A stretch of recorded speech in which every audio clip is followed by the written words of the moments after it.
A lot of you might not know this, but Arkansas actually over the past 15 years since 2003 has had the fastest improving education system in the country. And we don't often pat ourselves in the back in Arkansas, especially around education. And don't get me wrong, we're still 43rd, but we were 49th. And we're on the right trajectory.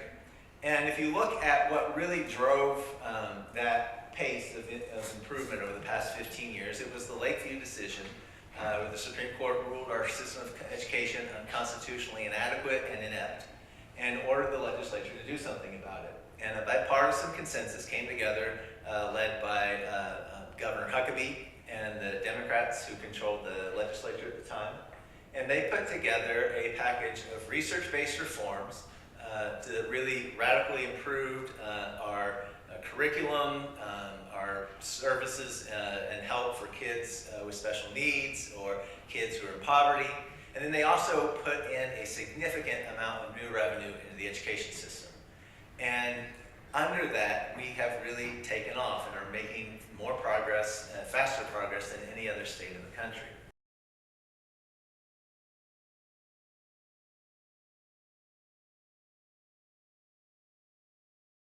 And those consensus are really boiled into 4 points. The first is student-centered learning environments, so like individual learning plans, pre-K, that sort of program. Attracting, developing, supporting, and retaining high-quality teachers and administrators. Teachers have been under attack around the country and in Arkansas, unfortunately, in recent years. We're not paying them what we should, and we're not giving them the support that they need. The third area is infrastructure and resources that students need to excel. These recommendations in this report, they cost money. Many legislators are looking for the one single silver bullet that's free, and in hundreds of years of education policy research, no one has found the free silver bullet. No one's even found an expensive silver bullet. There's a host of reforms that we need to do, and they take resources to do.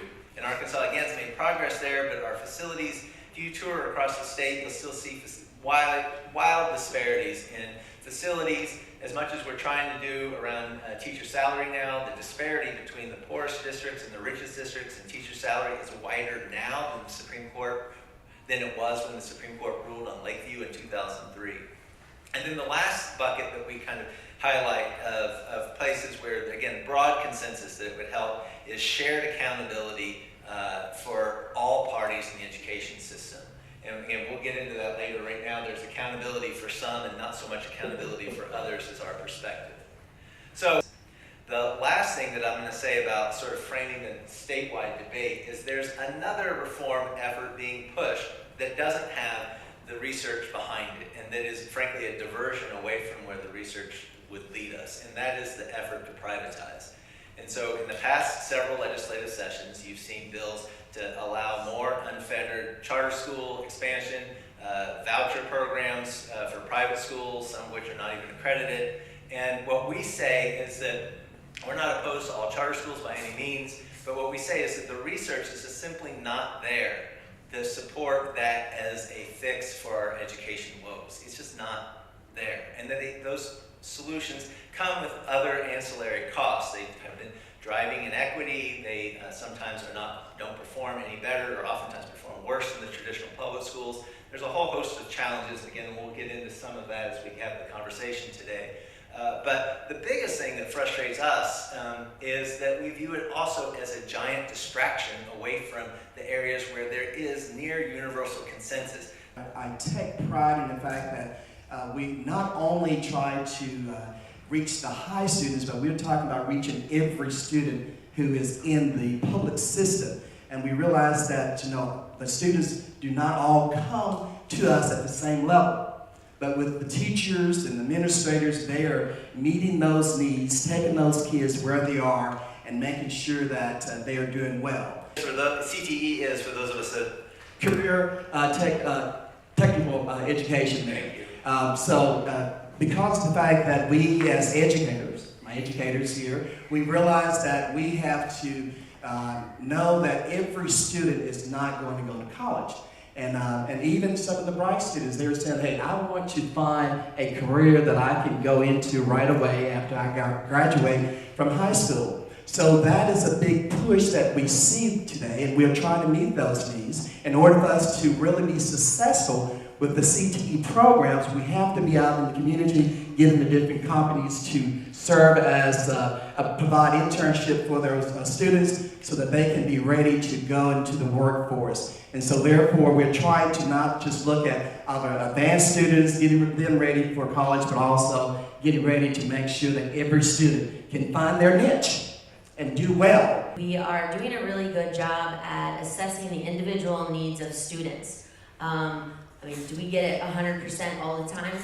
No, but we are constantly evaluating the needs of our students, and we continue to change in order to suit what it is that students need to be successful. Is going well is that there are many of our colleagues on both sides of the aisle who are excited about talking about some of these issues that we see as priorities. One in particular is pre-K. My colleague Representative Garner is here. She's one of the co-chairs of our freshman caucus.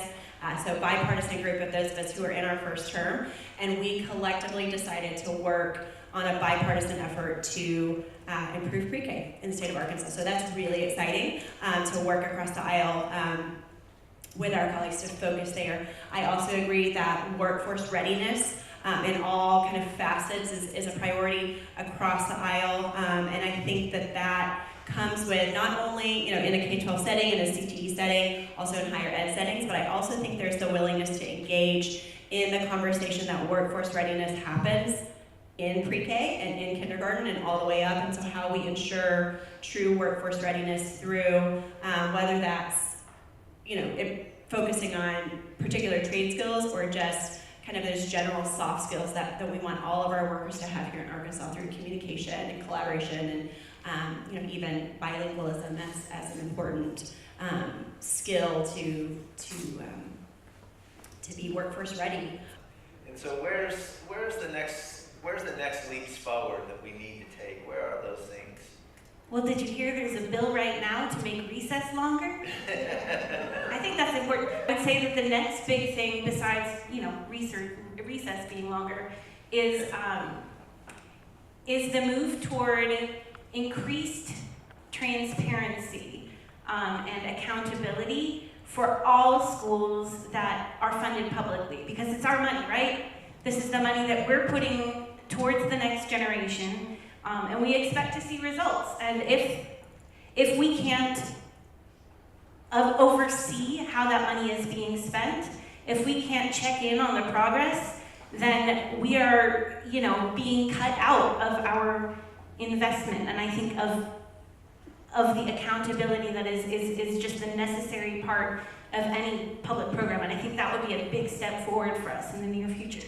Where do you see that? But there's this sort of gray area for some schools, I would say especially charter schools, and maybe even public universities, but we're here to talk K-12, where they have the money that comes in for the school's daily operating budget, and then they have a separate bank account for what's called their foundation, where they take the money from big donors, and that foundation, I think, should be open to public scrutiny. And a lot of schools right now are saying, you don't get to look at those numbers, that's not a real school. And I'm like, it's the same people who are running your school, it's the same people getting paid from that bank account as that are getting paid from the other.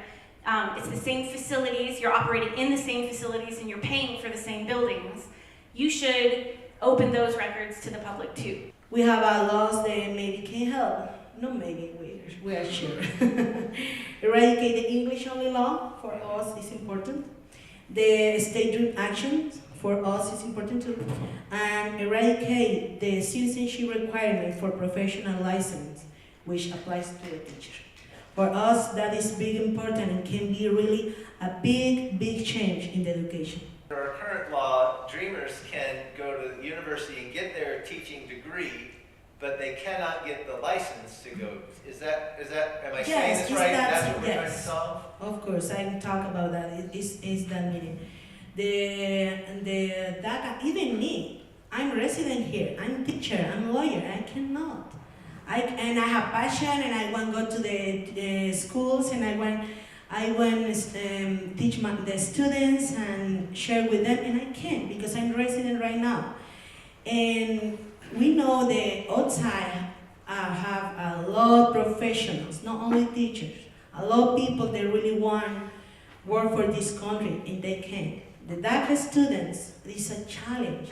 They really want support this country and this state, and they cannot, only because they are not citizens. And really that is not good for nobody, because they can be support the economy and the progress of this country. Okay. After school and summer programs, the legislature found, I think it was in 2008, they created the mechanism for an after school and summer program, but they've never in all of these 10 years provided any funding for that. So some school districts are doing it out of their own pots, but it's not happening at the state level. So There's really a lot of pushback when we say, well, let's actually think about funding these programs. And so I think that reaching out, regardless of who your legislator is, and saying, you know, we could give this $100 million tax cut to the wealthiest, or we could take those same dollars and invest in these things, and here's why I think we should do that. It may fall on deaf ears, but it may not. And so I would say, as a legislator, the things that are most effective are really those stories from home. So this is the impact a pre-K program has had on this particular child, or this is the way I've seen, you know, low-income kids in my neighborhood benefit from going to SOAR or going to the after-school program or the summer program in my neighborhood. I think those stories really resonate. A lot of times we see dozens of bills every day, and we can get a lot of numbers and facts and figures and kind of lose that personal touch.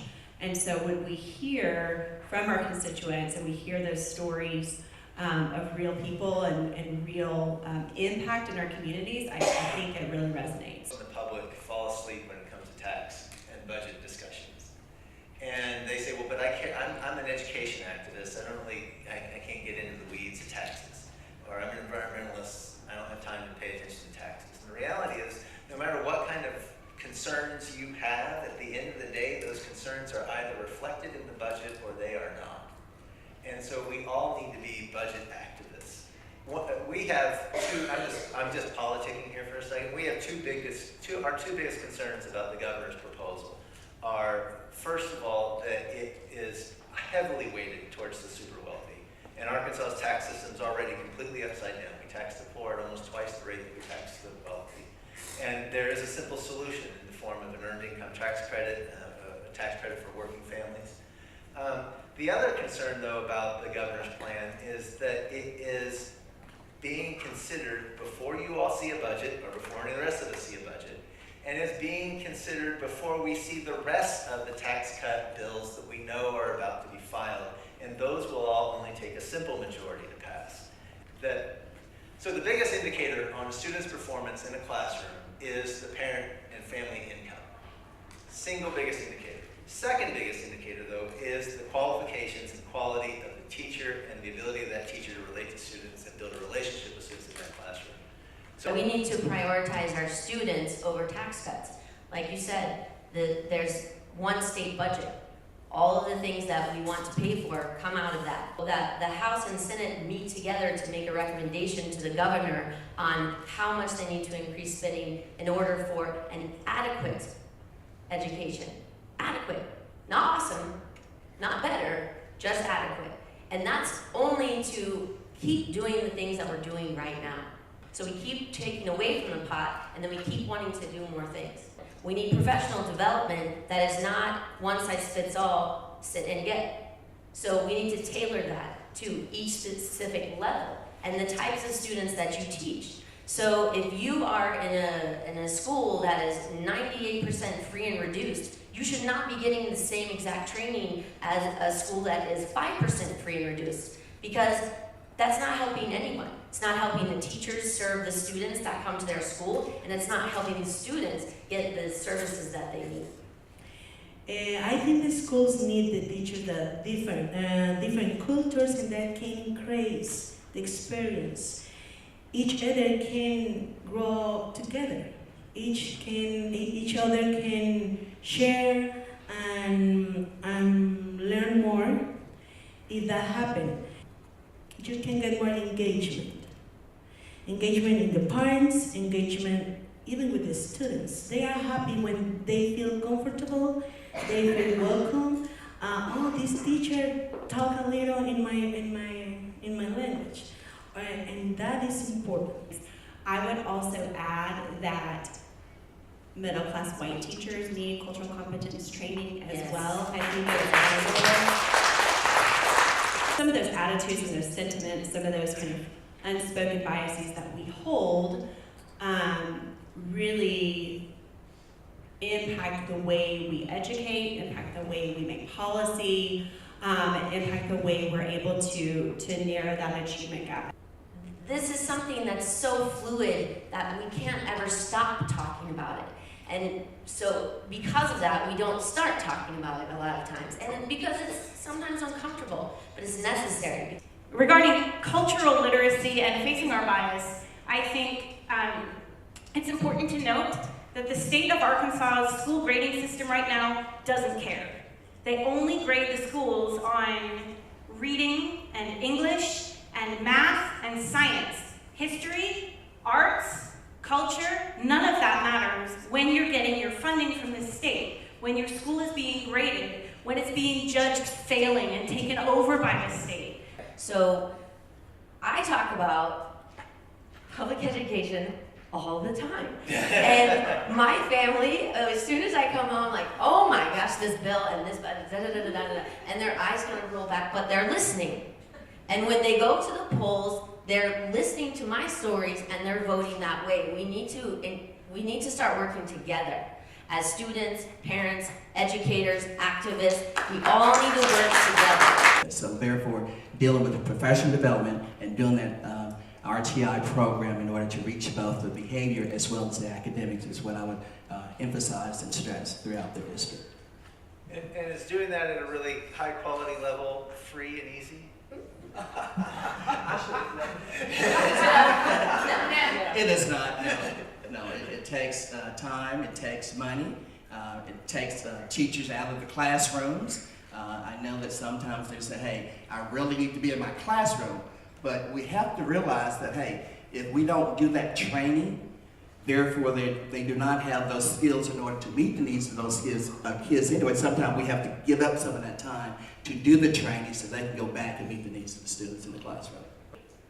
We're educated. We're lifelong learners. I mean, teachers, you don't become a teacher because you're like, boo, learning, God, school. I was just so glad I could get out of it.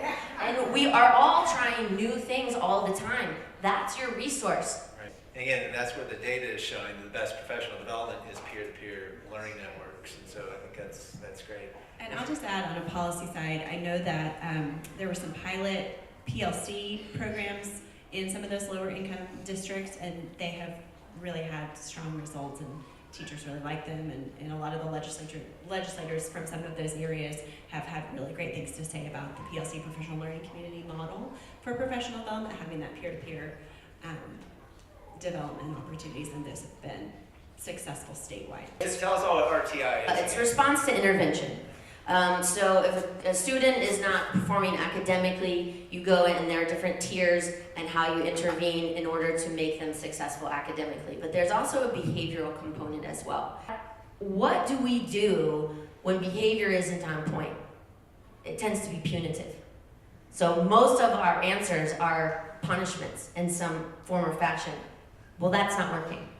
And so we need to start looking for better ways to address the behavior but still allow these kids to succeed academically, because if they're being punished and they go into in-school suspension, ISS, or out-of-school suspension, we're taking them away from the educational experience. And that's not what we want to do. We need to reach out and connect with community members and mentor these students and allow them some sort of alternative way in order to still reach their academic success.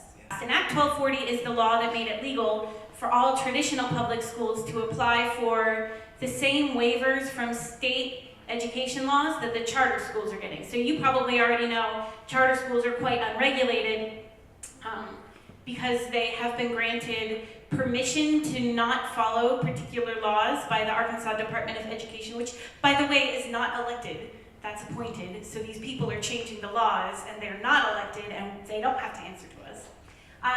But so the charter schools already had that, and then in 2015, Act 1240 passed, and now all traditional public schools can apply for these same waivers. So I started writing about things like, hey, did you know that if you just look at the data, there's like already almost 8,000 times that education laws have been waived, that are currently waived for schools in Arkansas. And it's every school, it's not just the charter schools. And the laws that they're waiving are not just curriculum related, you know, we want to try a ballet class instead of gym class, or we think that our teachers should be able to take their planning periods in groups instead of individually. But they're really big things, like we think that our school should not have to provide professional development at all. Or the 54 schools in Arkansas right now that have a waiver from the teacher minimum salary law. There are schools that make their teachers sign non-disclosure agreements as part of their regular daily operations, and especially if teachers leave, right? And especially if teachers leave after trying to file any sort of whistleblower complaints, because these schools are trying to protect their image. It's not Fayetteville. Just to be clear. They're trying to protect their image rather than serve their students. Like the most violent and sad things that happen in the ways that we fail our children, because that's a real thing, you know, we could be doing better as grown-ups. But when that happens, it should be that the community responds to help the family, not to silence everybody who would want to talk about it. One thing that I think is important about this, I call it waiver mania. In the 2000s, again, we've talked already about we have one of the fastest improving education systems in the country. That's because not because we passed a bunch of burdensome regulations that some of the privatizers would tell you that our laws are, but they are laws, they are standards, and they were hard-fought standards to raise teacher qualifications, to improve the curriculum, to raise teacher salary. And I saw an advertisement in the Little Rock newspaper for a charter school advertising for a teacher, and it said college degree preferred. And I almost fell out of my chair. And now those waivers that the charter schools have done are being applied across the board. The other problem with the waivers is that there's no regulatory authority, rulemaking authority for the Department of Ed. So they have no authority to take one back. They have no authority to put... There's not even a process for it. There's not even a process for it. The law was written, they can say yes, they can say no, that's it. They can't put any qualifications on it. And school after school after school, I don't know if Fayetteville is one of those schools, but school after school after school has said, we want to waive everything. And the board will say, well, why? And I've seen superintendent after superintendent say, well, I'm not sure yet, but I just want the flexibility. One of the things we haven't talked about yet is who really has access to the private charters and private schools and all of these different things with vouchers and scholarships and things that the terminology that they're using. It's not that everybody has that choice. When we come back to waivers, really all of these standards and everything that we do in schools has been touched in some way by an elected official. So people like to say, well, you know, education isn't political. Yeah, thank you, ma'am. It is. I mean, you're right, it shouldn't be, but almost everything that we do in our classrooms and in our school districts, it has been decided by either school board members or our representatives and our senators. It's very eye-opening if you ever go to the Capitol. Now's a good time because it's the General Assembly and it's every 2 years. So if you miss your chance now, you're gonna wait a while. But when you go in and you sit in the House Education Committee or the Senate Education Committee, it's interesting to hear what you hear because you're thinking, wait, that doesn't sound good. Why are they presenting that? Why is no one saying anything against it? And so we need to be aware that not everybody is pro-public education. And a lot of those people have the power to make the rules for us to follow. So when they start talking about like grading, I'm so glad you said that. One of the biggest data points, and it's my two least favorite words stuck together, graduation rate. Thank you. Because graduation rate, do we want students to graduate? Of course we do. That's why we're there. But that being one of these factors that you look at the percentage of kids that are graduating and the way that they figure it, so if a kid gets their GED, they don't technically graduate. Okay, so if they have to go an extra year, they didn't technically graduate. But yes, they did. They just didn't do it the way you wanted them to do it. And so these type things really hamper our ability to serve all of our students. And it is very scary because some of the things that are meant to protect our students and our educators, like the Teacher Fair Dismissal Act. So if that is waived, I was wondering if that was going to come up. Dr. Goldberg could just say, good job at the farm, you're fired. He's not going to do that. But there's no due process. There's no longer any due process. I think this goes back to why are teachers leaving? Right. Because it feels sometimes like a desperate situation. And please elect more colleagues for me who are supportive of public education, please.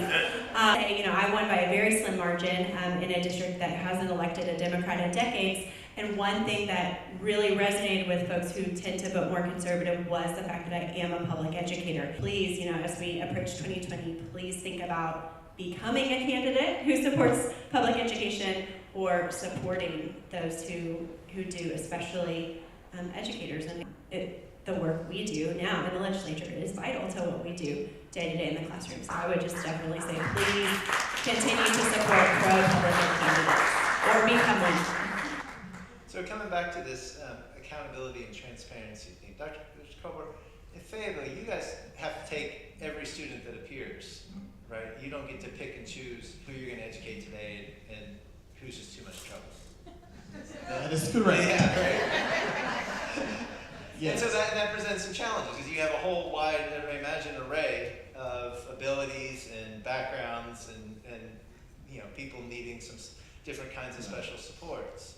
And that is part of our mission statement, is that we are going to educate all students regardless of their background and their ability. And transparency, as you was talking about certain things that's been hidden, by law, we have to publish everything on the website. It shows the budget, shows how much we pay teachers, and also we try to make sure that we are transparent, that anyone can go onto the Fayetteville Public Schools website and see all of the expenditures that we spend is there, and that's how we remain transparent. And when you come to a public school, we don't say you can't come to us. We say, yes, you're a part of us, and we're going to take care of you. That's what we stand for. We stand for making sure that we educate every kid, regardless of who they are, when they come to those doors, and we respect that. And so you can look at a number of, for example, charter schools, and their student bodies demographically could not have happened randomly. What do we need to do to sort of level the playing field so that public dollars bring with it public transparency and public accountability? Okay, one thing that I always used to think was that the Arkansas Department of Education probably checked. When school districts post on their state required information portion of their websites, post who their employees are, I thought there was probably some sort of system where the Department of Education would double check and make sure those were really the people working at the school. But that's not true, because people can hide schools, charter schools especially, can hide who's working there by paying them out of their foundation accounts and not going through background checks, or calling those people volunteers or calling them vendors. They get past the Department of Education's attempts to double check these things. And parents are scared to talk about it because if you complain, and teachers can't talk either, if you complain, you'll get fired. If you complain, you'll get expelled. And these are the charter schools that can, but traditional school districts can't expel you for talking.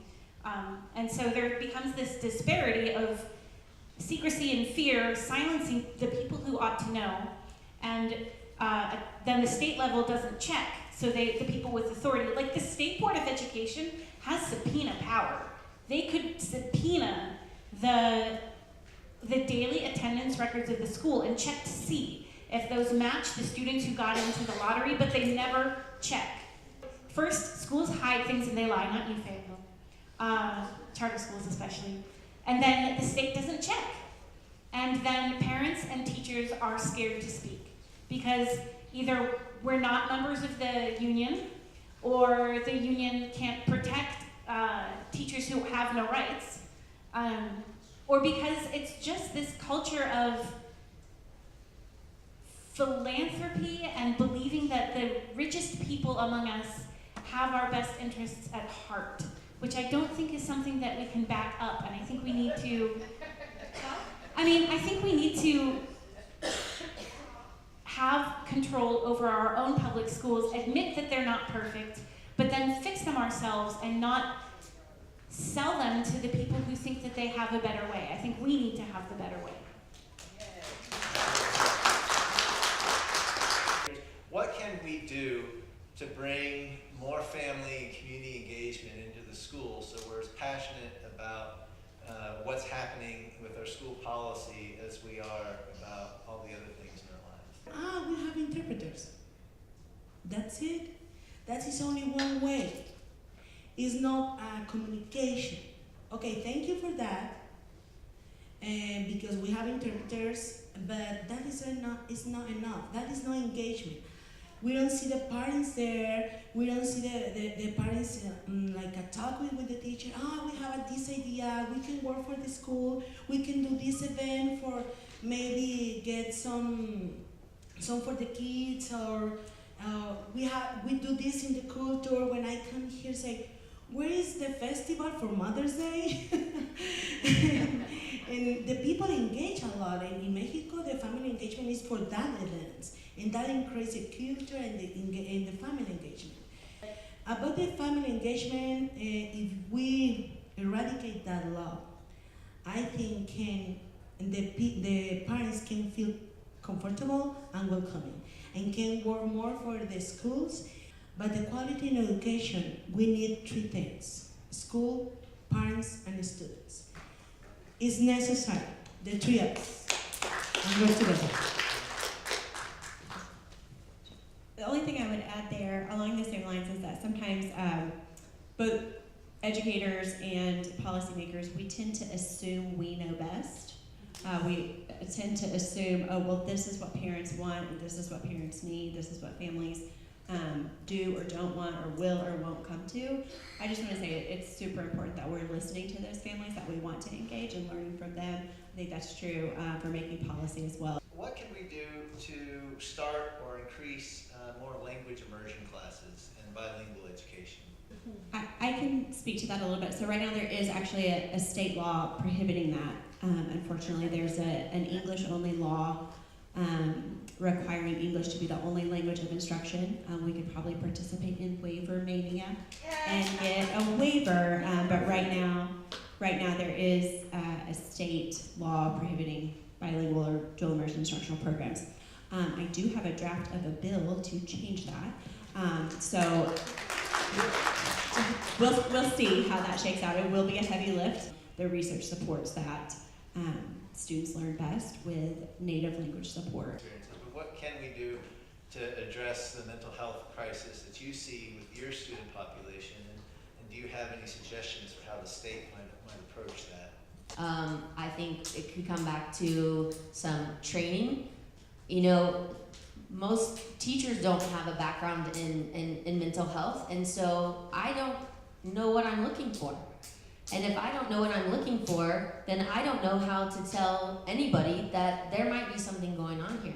So I think that's part of it. I think also that there are schools that don't have counselors. That's a shame.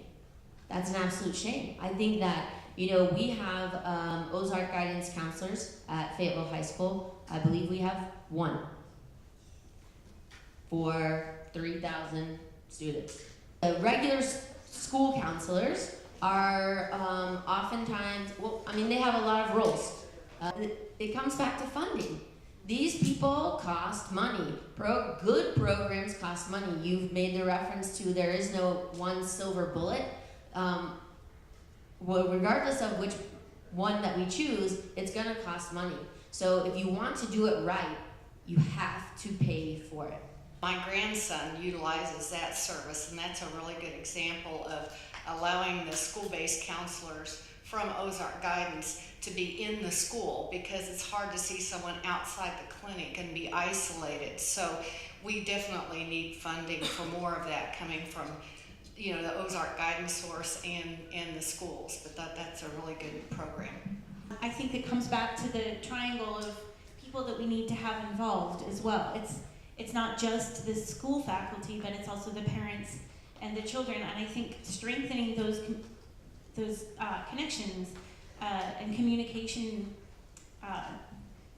links will help as well. But I think there's an incentive for schools not to identify students who have special needs. Because when you have a student who needs more, that means suddenly you have to start paying more to educate them. And so I think even though the teachers and the administrators are well-intentioned, the fact that we model the funding system for our public schools on achievement, test scores, standardized test scores, that we send our money where the successful students are, is a disincentive to serve the students who really need us. But I found out today that there's a 10% threshold above which, so if you identify 10% or more of your students as needing 504 accommodations, that the Arkansas Department of Education will come to your school and say, what are you doing? Are you just trying to get out of having to test them? Rather than saying, who are you serving and what can we do to help? But not just that, we have to stop taking money away from the schools that are doing the hardest jobs and giving it to the schools that have the easiest job to do. So a few specifics around this cultural competency question. What can we do to sort of dismantle and change our discipline policies so we're not feeding that pipeline? And then also, what are we doing, or what should we be doing to serve GLBT students more effectively? Again, it's about having the critical conversations. So I think that a lot of teachers are desperate for having those conversations and being able to talk to their colleagues. But I also think that we wrongly make the assumption that students don't want to talk about it. And they do. And if you have a relationship with your students, they will give you exactly the information that you need. And it's okay to admit, I don't know what I'm doing here, so I'd like you to give me guidance on like what pronoun would you like to use and things like that. It also comes back to the representation thing, where we say we want our students to have teachers they can identify with. We still live in a state where it's legal to not hire or to fire a teacher for their sexual identity. And particularly if we're taking away the Teacher Fair Dismissal Act, and LGBTQ teachers already are fireable just for that, we're going to have less and less representation in schools. And I think that does nothing to serve these kids with this identity. The more that we can do to welcome a diverse community of adults in our schools, I think the better we'll be able to serve the kids. Where should we be focusing our priorities on wraparound services, particularly to help low-income students or students who are otherwise vulnerable for different reasons? Well, one thing that begins with the health services and providing, because in Fayetteville we have a health clinic where parents can take advantage of, because we really need to make sure that all the kids are healthy and all. So we believe in making sure that those students are healthy so that they can feel good, and when they come to us, we can educate them, because we know if a child is hungry, if a child is sick, we know that they're going to have a hard time learning in the classroom. So we want to try to address the whole child And those are two of the big areas that we're trying to address as we continue to meet the needs of our students in the district. That's great. That's great. The state has actually made some significant progress on health and nutrition, but we have more to go. What can we be doing in this era of testing and such an emphasis on testing to be teaching critical thought skills and be teaching critical thinking that might not be measured on a bubble test? Someone said is not measured by a bubble test. I probably should pass this on because the first thought that came to my mind was follow the money.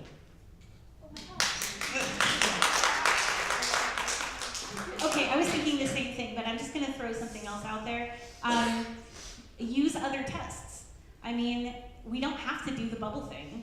We could measure it in other ways, and there are lots of, not just other states doing things differently to comply with the federal law, but other countries that don't test their kids at all, other countries that measure completely different things that are unrelated to standardized test scores. And self-evaluation is huge. This says, for Megan, how can we best encourage young women in our schools to make plans in their lives to serve? Because we do not have enough representation of women in our elected legislature. And you seem like the completely perfect person to ask this question. But part of my willingness to even come and ask was having friends and family around me who said, you can do this and you should do this. And so I would definitely start asking and keep asking. I said no several times and didn't see it as a reality, but I had friends who were encouraging because they kind of closed that gap for me where I saw it as incompatible. They said, no, the reason you love education is exactly the reason you should serve. It's a challenge, of course. The back and forth to Little Rock is starting to get exhausting. I'm on unpaid leave right now and I'm missing out on work and miss it. But at the same time, the benefits of being able to, bring those voices from my community, those experiences I've had as a classroom teacher, as a leader at the district level, those are invaluable, and those are voices and experiences that are not always sitting at the table. And we need, the legislature is not nearly as diverse as it should be, gender-wise, ethnically, racially, professionally. We need more teachers, we need more healthcare professionals. It's too monolithic, and it's a reason why one of the reasons why our policies in the state in many areas are as skewed as they are. I'd like everybody to give our panel one more big hand. They've been great. I've enjoyed the conversation. I hope you all enjoyed the conversation as well. And our organization is basically here to help grassroots citizens across the state get involved and make a difference. So if there's anything we can do to help you or your community be a part of making change in the state, don't hesitate to let us know. And with that, Nick Cartwright, thank you. Hey everybody, so I just want to do one thing real quick. If you are an administrator, a teacher, or someone who works in a public school, will you please stand or raise your hand?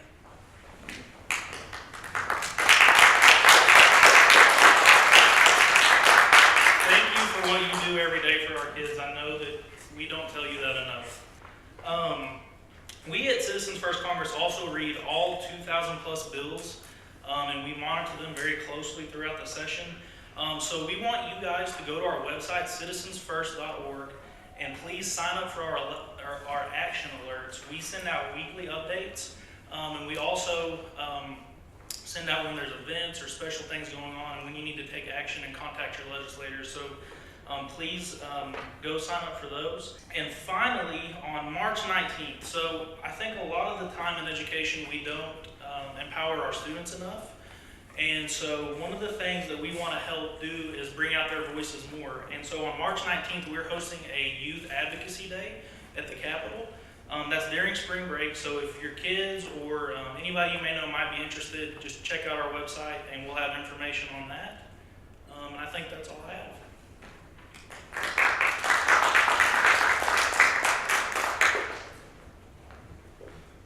And I forgot to mention, there are a few key Arkansas members of the Senate and the House Education Committee. So just to tell you who they are so you can be talking to them. Here in Northwest Arkansas, of course you have Denise Garner on the Education Committee, and I'm hoping you're going to come up next. And then we also have Janet De La Rosa up in Rogers, who's on the Education Committee and been a key voice on many public education issues. Jim Dotson in Bentonville, and Grant Hodges, of course, also from Rogers. And then Jim Hendren on the Senate Committee, and also Lance Eads. And Senator Eads is really a key moderate voice on the Senate Education Committee. He has been fair and listened to all sides, and it's really important for him to hear your voices, particularly here in Springdale. Representative Denise. Well, I'm thrilled to be here, and I've learned so much. I am not a teacher, but I grew up with teachers. My grandparents, my parents, my spouse's parents, my sisters, they're all teachers. And I just went a little bit different direction. I am the black sheep, and so I went a little bit different direction in health education. And so I have been a public education supporter all my life. Our kids went to public school. They've done extremely well.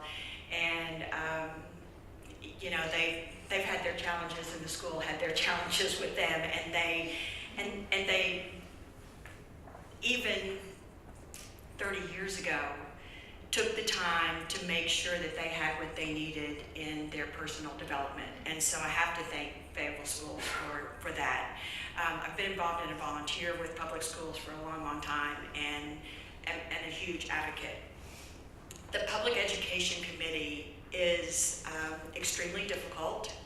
Just learning the budget and the matrix system has been eye-opening. I didn't have any idea how much power the governor has. We can suggest things, but the governor has control.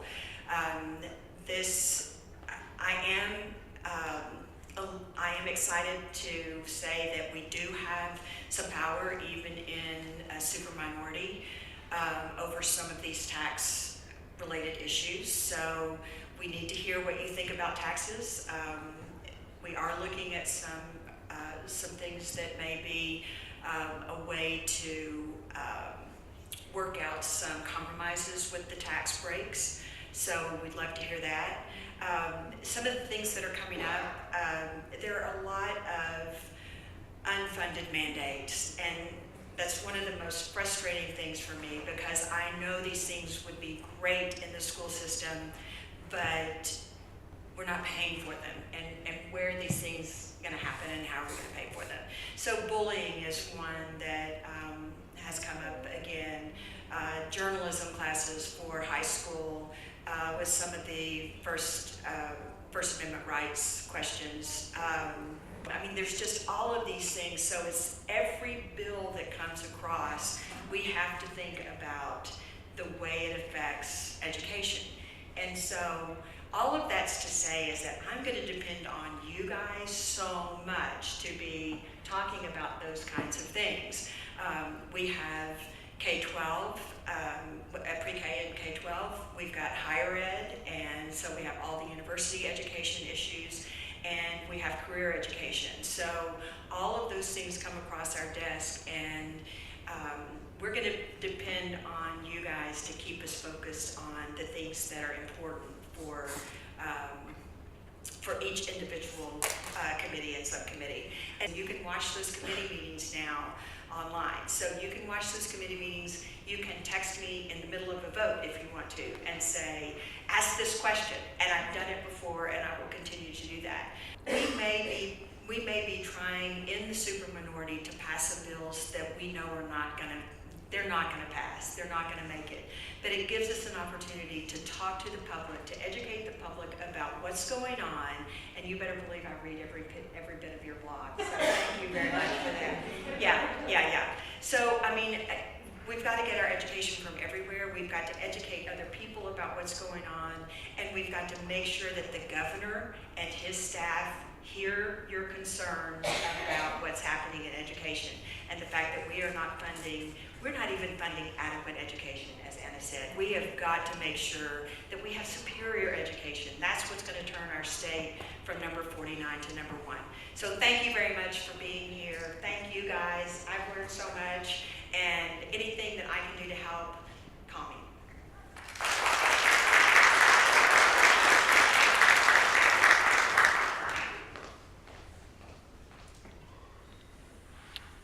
Well, I'm just so grateful for y'all to be here. We went a little over time, but I think it was like well worth it. Just in closing, I want to say I am so thrilled again that we've had this conversation, and I think what Anna said is real important, that we find our voice, we use our voice. One thing I remember seeing that triangle the whole time. I've been retired for about 5 years, but you know, parents, teachers, you know, and students, you know, we're all there together, and we've got to be equal partners. So let's go get involved locally, and I know we'll talk again, and we've connected the dots, and thank you so much. Oh, and I got tons of refreshments, so please stop by the refreshment table, get a cookie, get some crackers, get some apple